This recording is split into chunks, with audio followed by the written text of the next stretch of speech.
hay tres palabras que hoy son las que a todos nosotros nos aparecen por la cabeza. Una es la de la tragedia, otra es la de la desgracia y otra es la del día luctuoso, inclusive muchos canales de televisión lo ponen en su pantalla. Nosotros queremos incorporar dos palabras más, que es de parte nuestra la búsqueda de la responsabilidad y el ver por qué esto fue un accidente, el analizar por qué también existe la palabra accidente.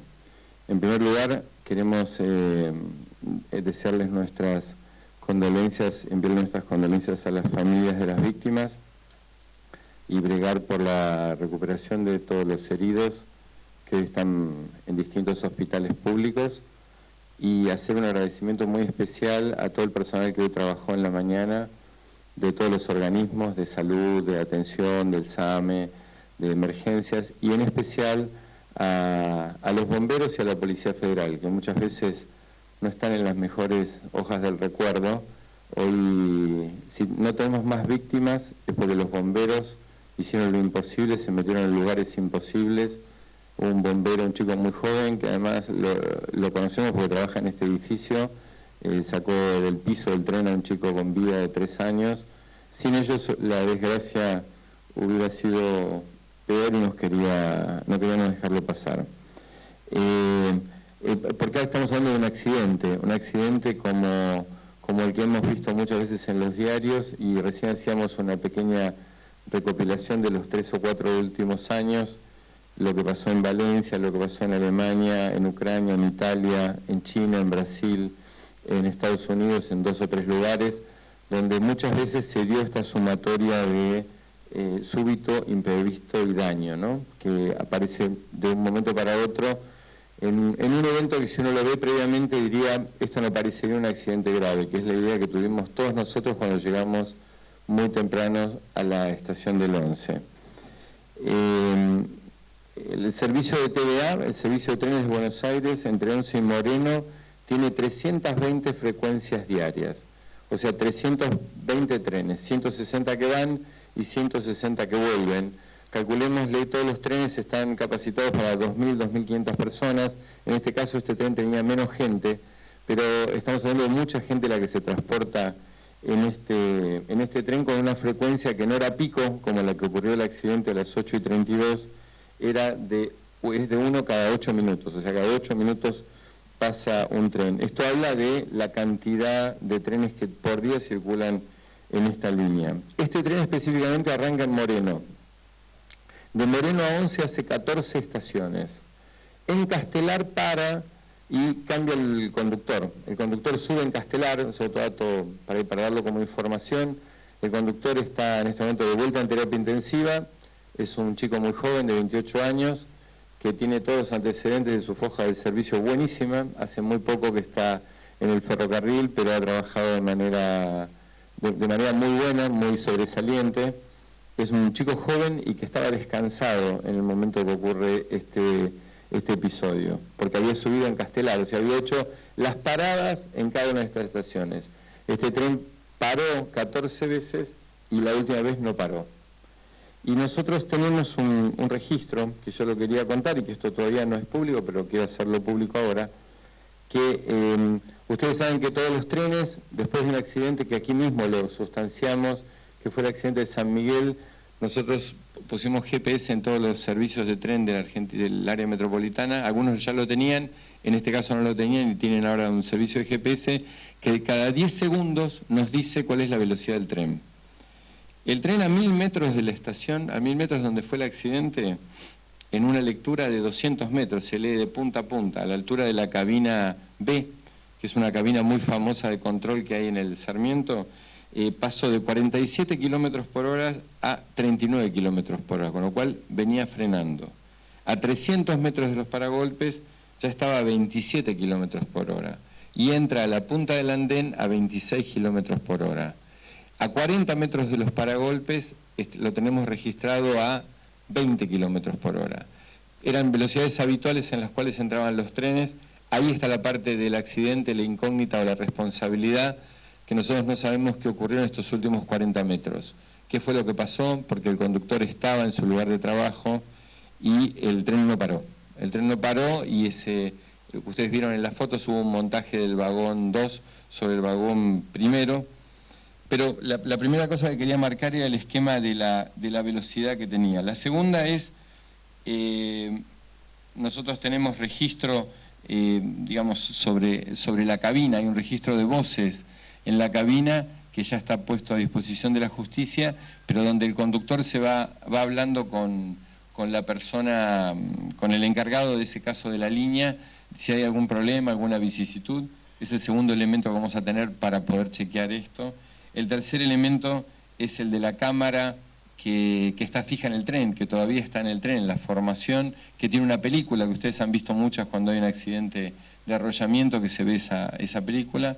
La cuarta la hemos visto por algún canal de televisión, la pasó, que son cámaras que están en la estación ferroviaria. Quiere decir que material de investigación hay mucho, es más, están todos los registros de chequeo y de análisis sobre las formaciones ferroviarias, de lo que pudo haber ocurrido con esta formación ferroviaria. Nosotros obviamente hemos puesto todo a disposición de la justicia y la CNRT va a funcionar como siempre lo ha hecho, como auxiliar de la justicia en este caso.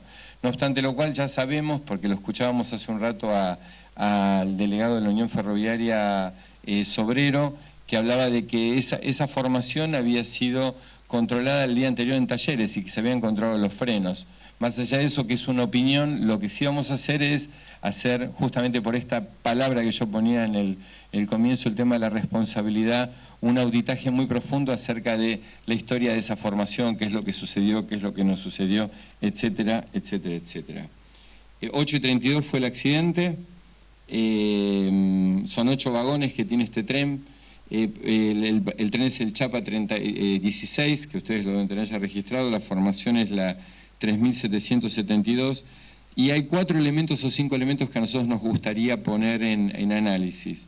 El primero es el control que llevan cada uno de los coches en cuanto al control que hace el Estado sobre esto, y al control in situ, como el que yo contaba, de un registro de GPS que va controlando cuál es la velocidad que tiene el coche en ese momento. No estamos hablando de un coche que va a más velocidad, que hay una rotura de vías y se sale. Estamos hablando de un hecho que el coche viene a una velocidad menor, pero que no frena, no para y rebota contra los paravalanchas.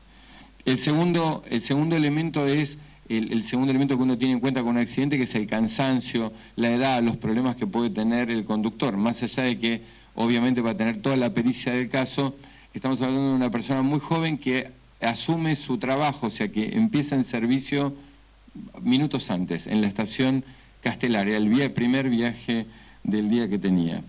El tercero es la capacidad de los coches. Habitualmente el Sarmiento son coches preparados para 250 personas por coche y están llevando 2.200, 2.500 personas en hora pico. Estamos en febrero, este coche estaría entre 1.200 y 1.500 personas, pero con una particularidad.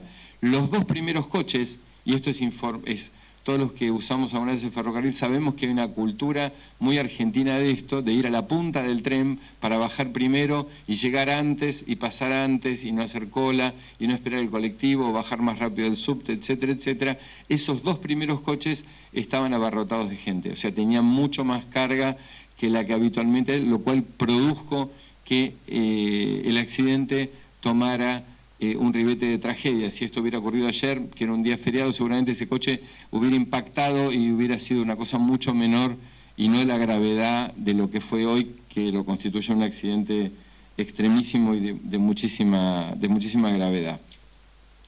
En relación al trabajo de investigación, nosotros hemos tomado contacto con el juez Claudio Bonadío, que es quien está a cargo de la causa, poniéndonos a disposición del fiscal Federico Delgado. Esta es la cuestión judicial penal que va a tener esta investigación, donde hay tantas pérdidas de vidas.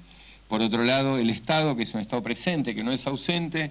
Nosotros estamos haciendo una investigación muy profunda, administrativa, técnica, sobre todas las cosas que hubieran ocurrido para ver estas 2 palabras que yo decía antes, del accidente y de la responsabilidad, ¿no? Como esta dualidad. Y tenemos mucho material, no es un accidente ocurrido en cualquier lugar, que nadie sabe, de que usar solamente testigos, sino que tenemos datos objetivos que nos van a hacer llevar en poco tiempo a saber cuál es la verdad. Inclusive, por suerte, el locomotorista está vivo. La información oficial que tenemos es 49 personas fallecidas, 461 personas internadas, 194 en el Durán, 50 en el Ramos Mejía, 44 en el Rivadavia, 39 en el Pena, 31 en el Fernández, 30 en el Hospital Piñero, 24 en el Argerich, 20 en el Tornú, 14 en el Subizarreta, 5 en el Santoyani, 5 en el Álvarez, 4 en el Hospital Vélez Sarsfield y una persona en el Hospital Pirovano.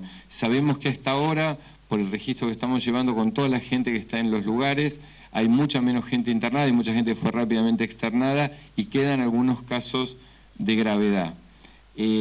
Ponemos a disposición, entre otras cosas, 2 números de teléfono para las familias de las víctimas, seas cuales fueren ellas, que es el 4318-3682 y 3462, que van a estar a cargo del Ministerio de Desarrollo Social, donde pueden comunicarse a las familias para lo que necesiten. Sabemos que es un momento muy duro, en general en las víctimas tenemos más mujeres que varones, hay mucha gente joven, ha sido una tragedia horrible. Yo recién tratando de mirar información internacional, leí algo que dijo el alcalde de Los Ángeles en el 2009, donde tuvo un accidente gravísimo en Los Ángeles, que dijo: tengo el corazón roto, nunca he visto nada igual. A mí en lo personal, que me tocó ver varias de estas, como la bomba de la Embajada de Israel y algunas cosas más feas, nunca en mi vida he visto una cosa así. Y por eso esas 3 palabras que hoy nos acongojaban, que era la de la desgracia, la del país enlutado y la de lo que se podía haber hecho, nosotros le agregamos estas 2, que es la del accidente. Queremos ver qué es un accidente y si verdaderamente esto fue un accidente, y la dialéctica de esto, que es la responsabilidad, la búsqueda de la responsabilidad para que esto no quede sin ningún tipo de aclaración, por la cantidad de fallecidos que ha habido, por la cantidad de gente que está internada, por lo que significa para el sistema ferroviario argentino, en los trenes metropolitanos, en un ferrocarril que además en los últimos años se le ha puesto muchísima inversión. Que ocurra esto nos pone muy mal. Pero bueno, esto es un poquito la información que quería darles. Nosotros vamos a seguir informando. Las informaciones específicas sobre las víctimas, sabemos que la Ciudad de Buenos Aires tiene un registro muy claro con eso. En la medida que las vayamos teniendo, las vamos publicando. Y estos 2 teléfonos, que los voy a repetir, el 4318-3682 y el 4318-3462, que es donde funciona el servicio de atención del Ministerio de Desarrollo Social para las víctimas y para las familias, que no duden en llamar, que siempre vamos a poder estar más cerca. Muchas gracias. Palabras entonces del secretario de Transporte de la Nación, Juan Pablo Schiavia, y los propósitos también de la centralización de datos, brindarles 2 números de teléfono más, que son el 4318-3682, 4318-34...